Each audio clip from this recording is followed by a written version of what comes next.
క్రాంతికిరణ్ గారు బీఆర్ఎస్ మాజీ ఎమ్మెల్యే మనకు ఫోన్ లైన్లో ఉన్నారు.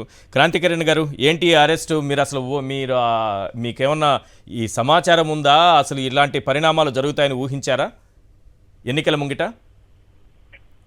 అంటే ఇది గత కొన్ని సంవత్సరాలు జరుగుతూనే ఉంది. గత 3 సంవత్సరాలుగా ఇది నాటకీయ పక్షిలో జరుగుతూనే ఉన్నది. మీరు ఇంతకుముందు చెప్పినట్టు కూడా చట్టం ఇప్పుడే ఎన్ని రోజులు పట్టిందా అని చెప్పి మీరు అడిగినట్టు వాస్తవం అది. ఎందుకంటే ఉద్దేశపూర్వకంగా రాజకీయంగా ఇరికించాలనే ఉద్దేశంతో ఈ కేసు పెట్టారు మొదటి నుంచి. మేము అదే వాదిస్తున్నాం. ఢిల్లీలో కూడా ఈడీ అనేక సార్లు ప్రశ్నించినప్పటికీ ఏమేమి కావాలో అన్ని రకాల సమాధానాన్ని కవిత గారు చెప్పడం జరిగింది. తన దగ్గర ఉన్న సాక్ష్యాలను కూడా కవిత గారు ఈడీకి ప్రొడ్యూస్ చేయడం జరిగింది. ప్రొడ్యూస్ చేసిన ఈ రోజు ఈడీ వచ్చి మళ్ళీ మనీ లాండరింగ్ అంటూ అరెస్ట్ చేయడం అనేది ఇది నిజంగా ఉద్దేశపూర్వకంగానే చేసినట్టు మనకు స్పష్టంగా కనిపిస్తుంది. మనకు ఈరోజు పంచనామా ఇచ్చిన రిపోర్ట్ లో కూడా 3 పేజీల దాంట్లో కూడా అసలు ఎక్కడ మనీ లాండరింగ్ జరిగింది, ఏం జరిగింది అనేది ఎక్కడ లేదు. పంచనామా వచ్చాడు, పలానా ఆఫీసర్లు వచ్చాడు, పలానా వాళ్ళు ఇన్వెస్ట్ చేసిండ్రు, వీళ్ళను ప్రెమిసెస్ లో పీస్ఫుల్ గా జరిగింది, కొందరు వచ్చి ప్రొటెస్ట్ తీసుకోపోతున్న అరెస్ట్ చేస్తున్న క్రమాన్ని రాశారు తప్పించి ఆ ఇంట్లో ఏమైనా దొరికినాయా, ఏమైనా మనీ లాండరింగ్ సంబంధించిన సాక్ష్యాలు ఉన్నాయా, ఏమైనా నిజంగా మనీ లాండరింగ్ అంటే ఎక్కడ జరిగింది?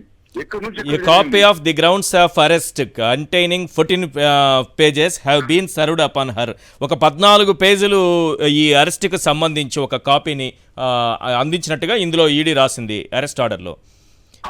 అందులో కేసుకు సంబంధించినటువంటి విషయాలన్నీ కూడా ఉన్నాయా? తన ప్రమేయం ఏ రకంగా ఉంది ఈ స్కామ్ లో అన్నది మొదటి నుంచి కవితగా చెప్తూనే ఉన్నారు. ఆ స్కామ్ కు తనకు సంబంధం లేదు, దీనిలో జరిగిన వ్యవహారాలకు మాకు సంబంధం లేదని చెప్పి మొదటి నుంచి కవితగా చెప్తూనే ఉన్నారు.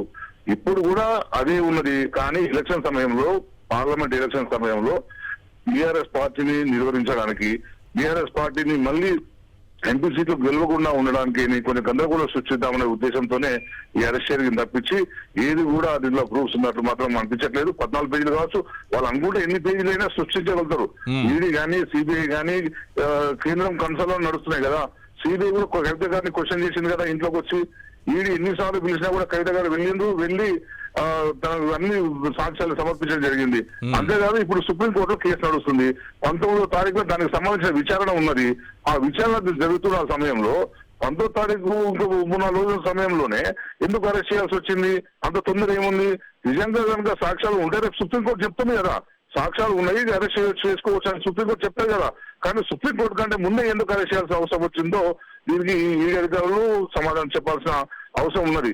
ఎందుకంటే సుప్రీంకోర్టు మీకు 19 వరకు అరెస్ట్ చేసే అవకాశం లేదని చెప్పి కవిత లాయర్ గారు మోహిత్ రావు గారు కవిత గారు రాసిన లెటర్ లో ఒపీనియన్ చెప్పడం జరిగింది. సుప్రీంకోర్టు ప్రొసీడింగ్ జరుగుతున్నాయి, అప్పటి వరకు అరెస్ట్ జరగదు అని చెప్పి వాళ్ళు చెప్పడం జరిగింది. సో ఇది ఒక రాజకీయ ప్రేరేపితంగా చూడాలి తప్పించి నిజంగా దీంట్లో కవిత గారి ప్రమేయం ఉన్నట్లు ఎక్కడ కూడా మేము మొదటి నుంచి చెప్తున్నాం కూడా. 3 సంవత్సరాల నుంచి ఢిల్లీకి ఎన్నిసార్లు పిలిపించారు, మేమందరం కూడా అక్కడ పోయినాం. కవిత గారు కూడా మా తండ్రి చాలా సందర్భాలు చెప్పింది ఇది ఉద్దేశపూర్వకంగా కేసీఆర్ గారిని ఇబ్బంది పెట్టడానికి, కేసీఆర్ గారిని ఇంకా బదనాం చేయడానికి చేస్తున్న కుట్రగానే ఇది కనిపిస్తుంది అని చెప్పి చెప్పడం జరిగింది. క్రాంతికిరణ్ గారు